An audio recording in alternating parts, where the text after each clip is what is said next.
எப்படி இந்த பொம்மையோட கயிறு பொம்மலாட்டக்காரன் கையில இருக்கு.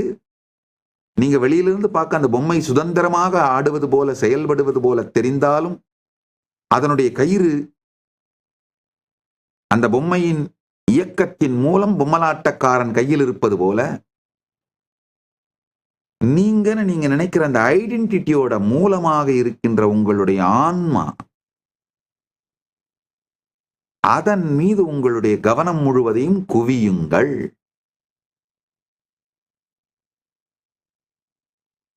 அந்த பரம்தான் நீங்கள். அந்த பரம்தான் நிஜமான நீங்கள்.